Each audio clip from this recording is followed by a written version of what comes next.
Hey guys, so I'm making this video at the request of somebody I care about.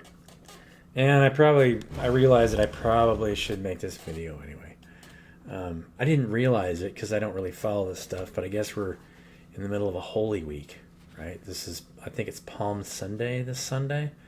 So I'm going to go ahead and make this video. You guys will have to be patient with me. I don't know how long it's going to take me to make this video. But I'm going to describe my journey over the last 2 years. Well, maybe even before that. I don't know. Uh, I'll just put the cover to my book because my book tells a lot about this. And I think it's important for me to tell this story for a few reasons. Um, yeah. So I, uh, so I, if you guys are following my YouTube channel, you probably already know this. I quit my job in the end of 2021. I was working for a local utility, and I generally unhappy. Right, most of us go to work every day, and if we're not happy with our job, then what's the point? It's like, why am I here? Like, what is this life about? Right? Why? I mean, you kind of have to feel like you have purpose in life, right? Um, and if it doesn't feel like you have, if your life is purposeful, then what are we doing, right? So, uh, a lot of people feel like they have found purpose in life. One person that I don't want to talk about too many other people. This is my story, but one person I admire that I've seen for years is William Shatner. That guy has found purpose in life. He's 93 years old, and he is still just going strong, right?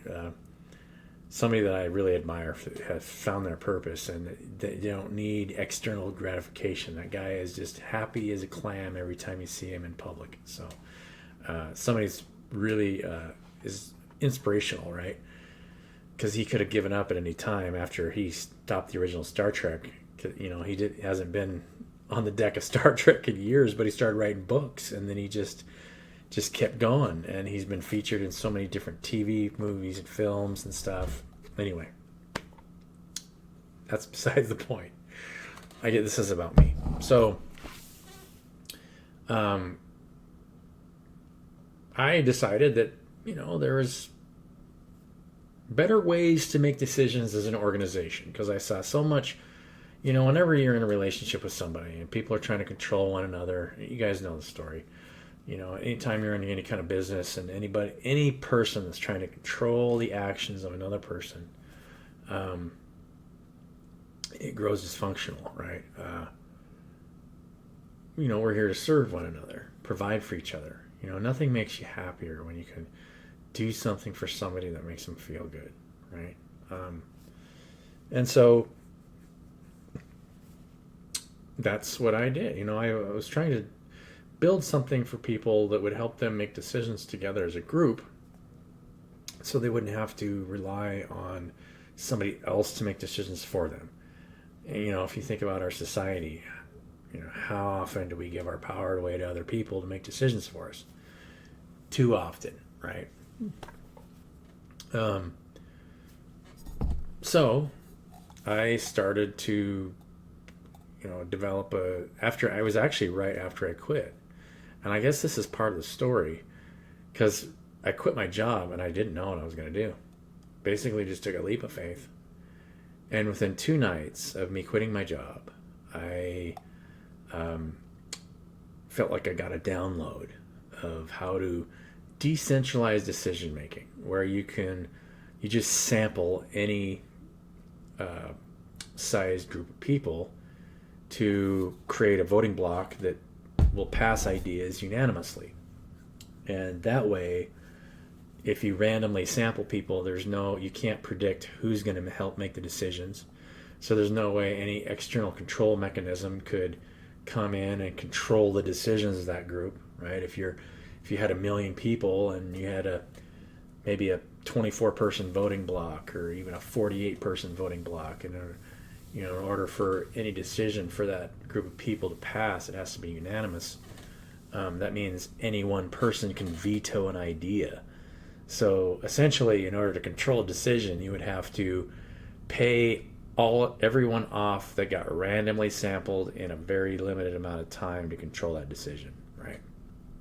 And that was the objective, to make sure that groups could make decisions for that group without being, you know, messed with in any way. And I thought that was really where I was going. And so at the time, I was dissatisfied with work, and so I was seeking help from a business coach, somebody, an abundance coach.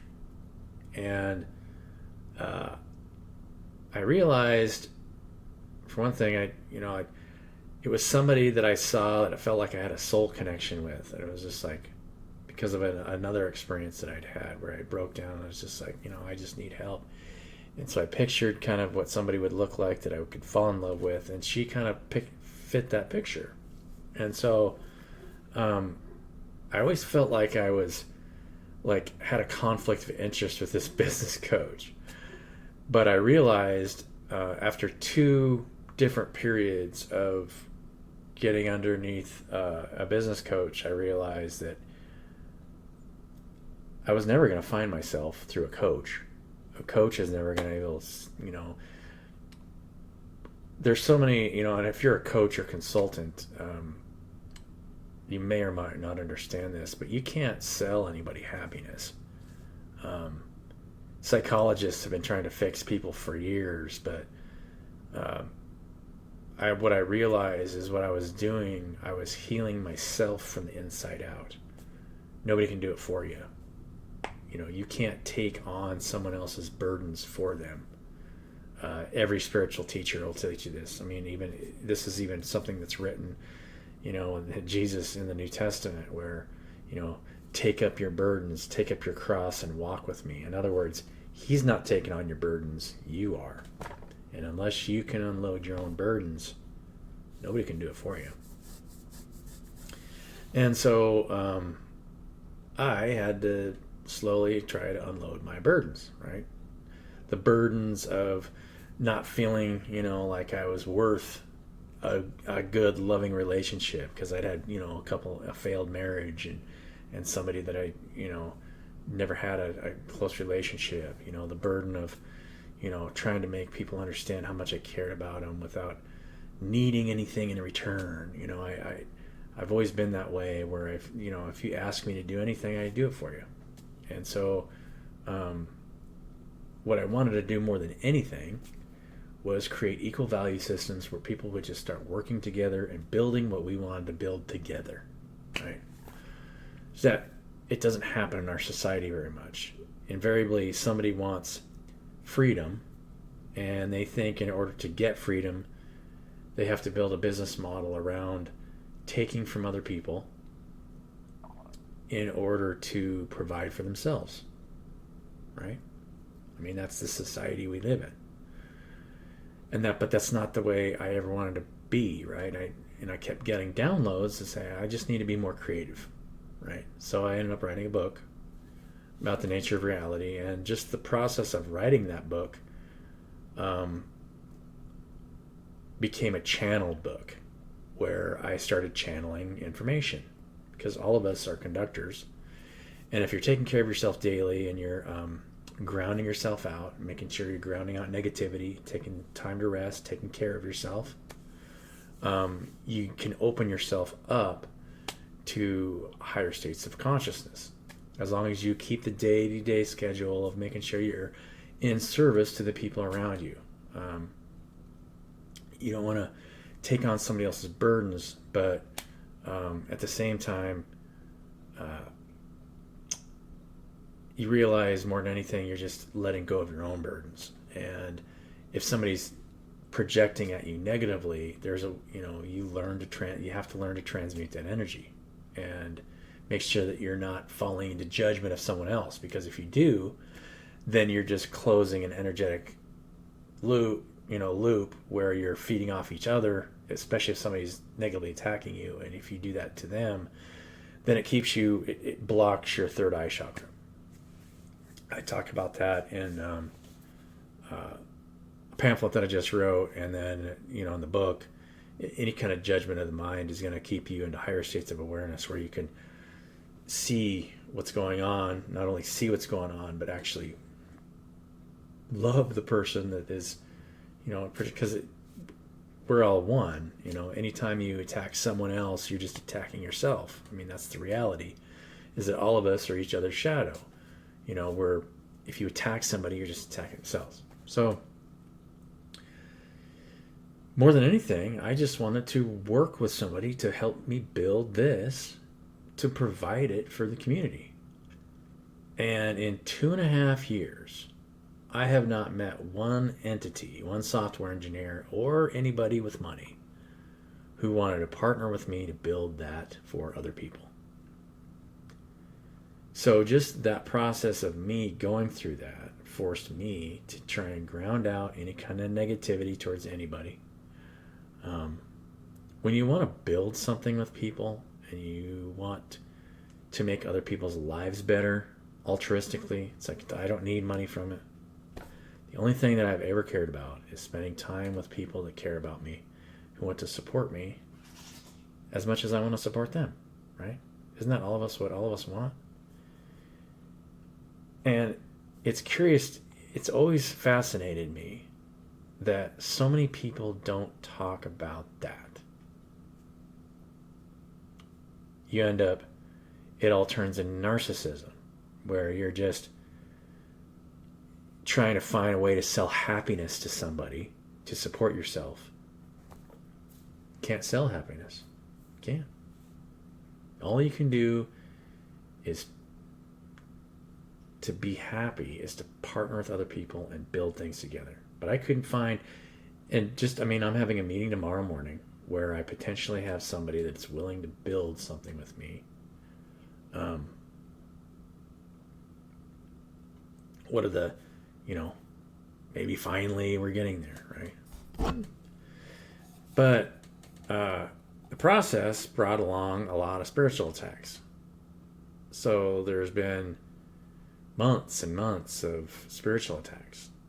Now, one thing that I will say that a lot of people don't talk about is that when you're on a process like this, it does actually pay to take mild psychedelics periodically, not daily. I would never do that daily, but periodically, because it will slow either marijuana, mushrooms.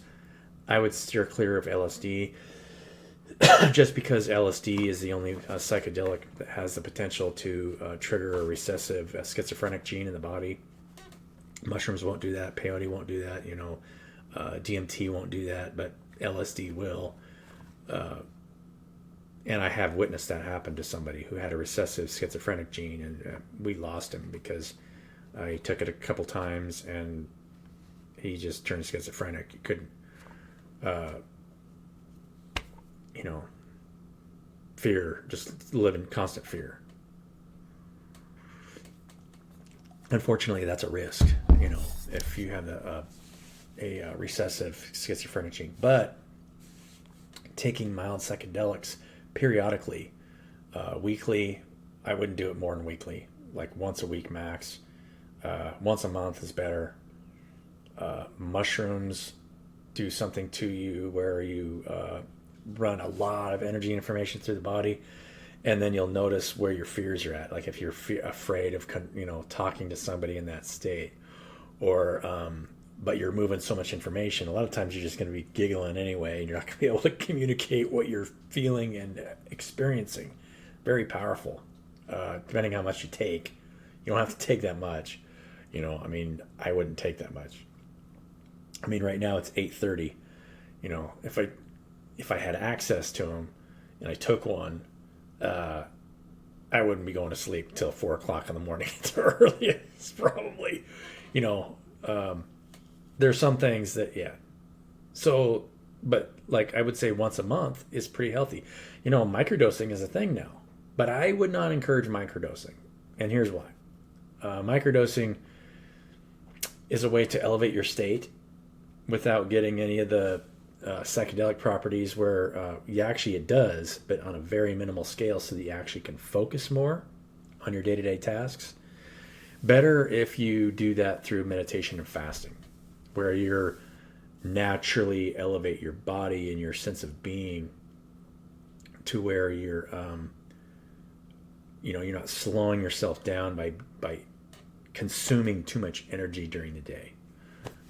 I've gotten in the habit where I just pretty much eat like once a day now, and I sip a couple drinks during the day, and that works for me, right?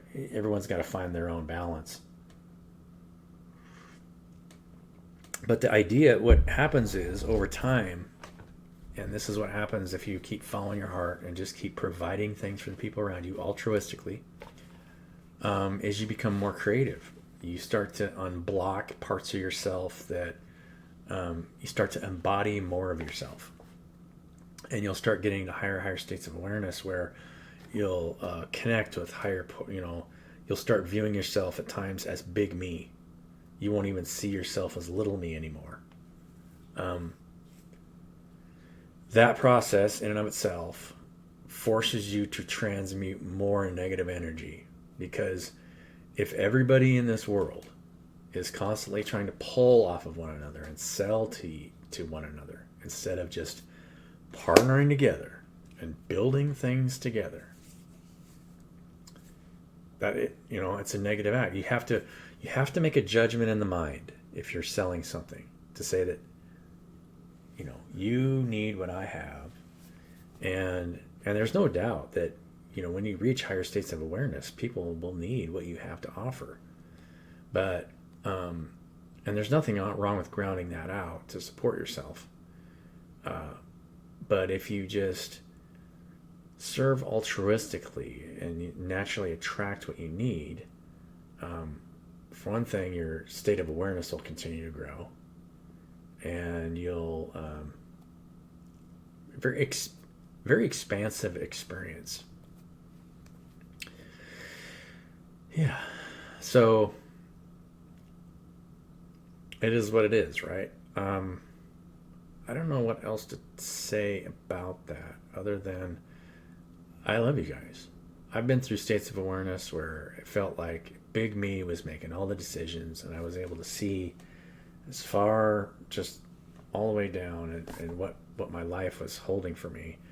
And it feels like everything is your creation, like not just the book that I wrote, or I'm talking about everything, where it felt like there wasn't a separation between me and you or anybody else, that I was living all these lives because I had chosen to live all these lives.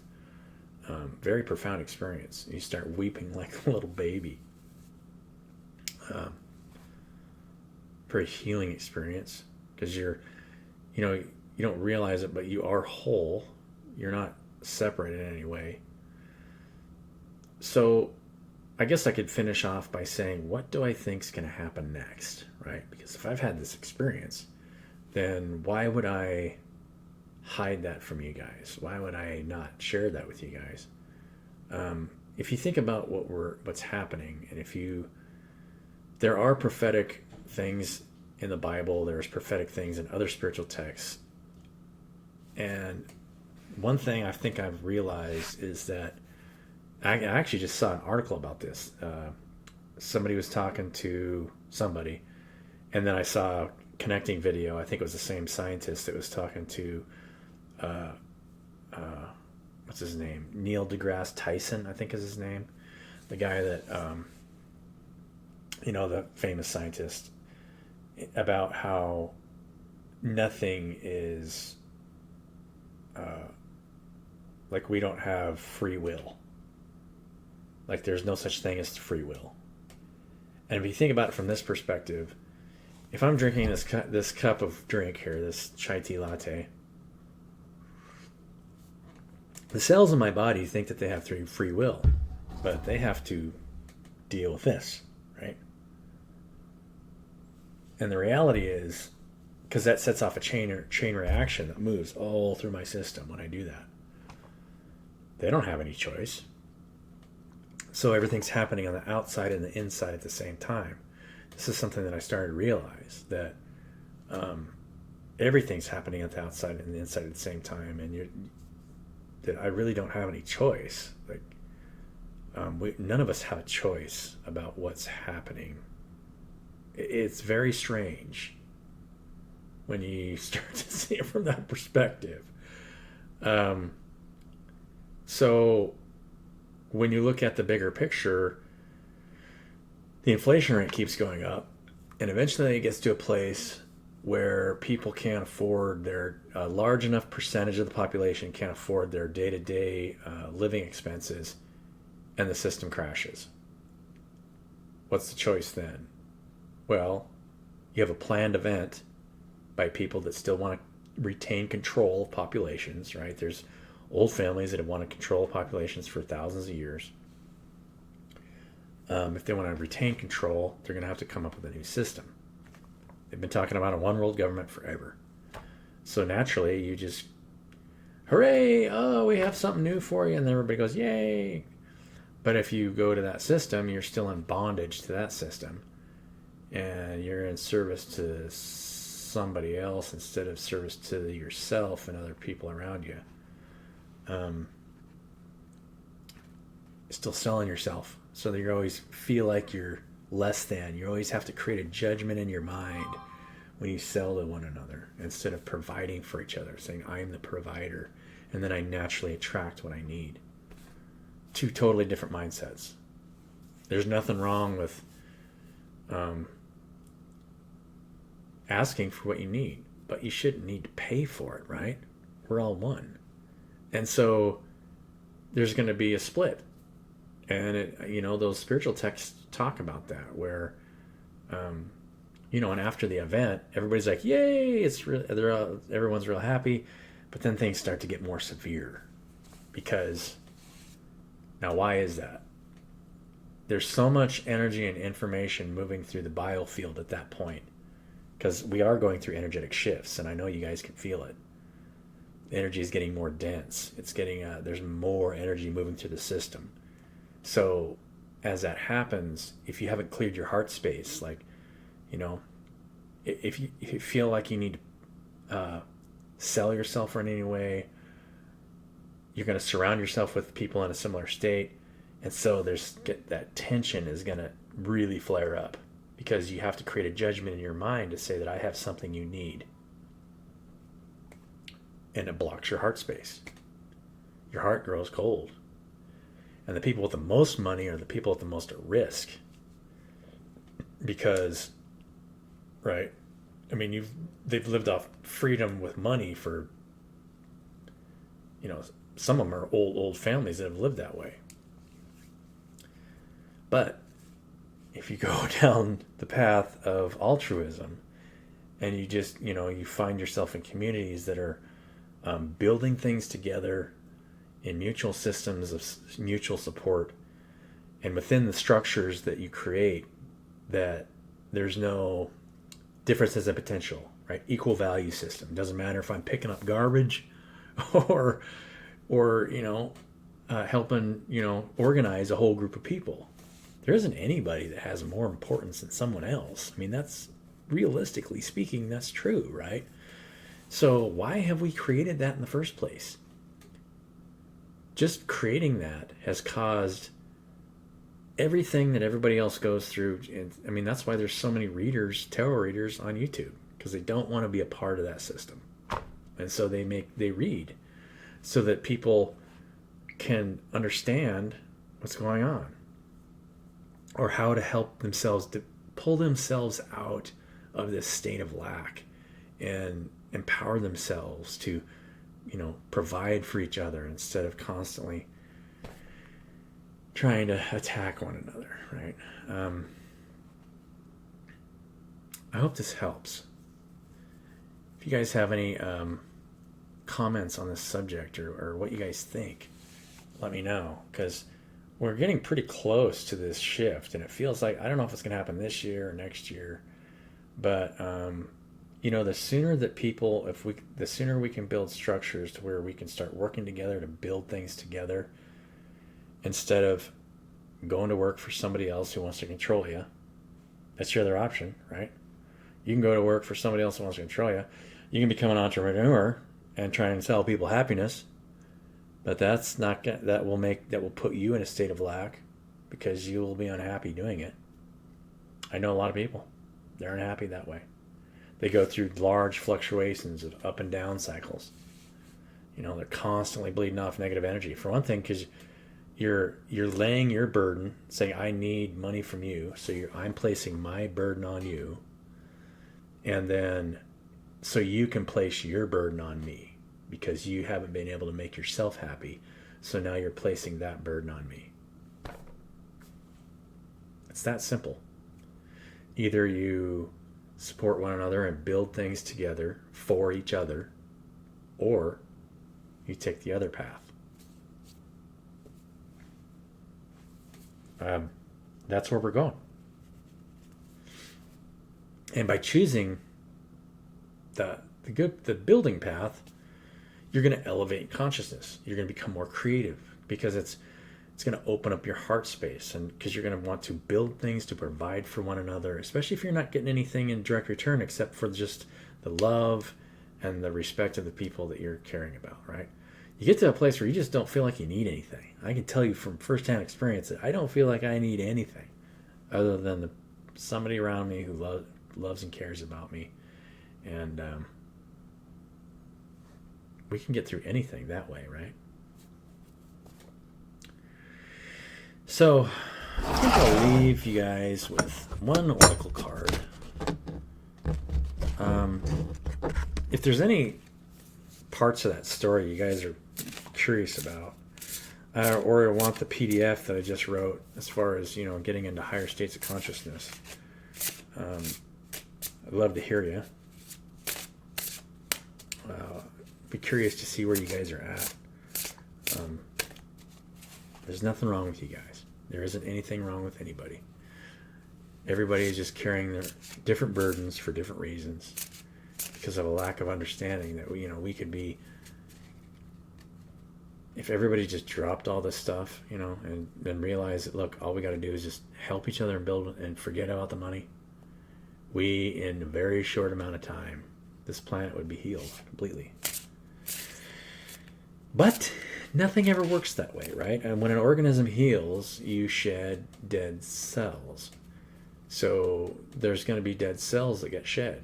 And it doesn't mean that they're bad. It just means that they're not alive.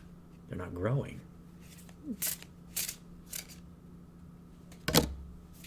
Patience. You have to be patient. Be patient with everybody, and eventually a lot of people will be healed. Some won't make it, but that doesn't mean that they're not going to be back, right? This is just a big recycling machine. It's just a big game. All right. So, I love you guys. Have a wonderful, blessed day. And I love each and every one of you.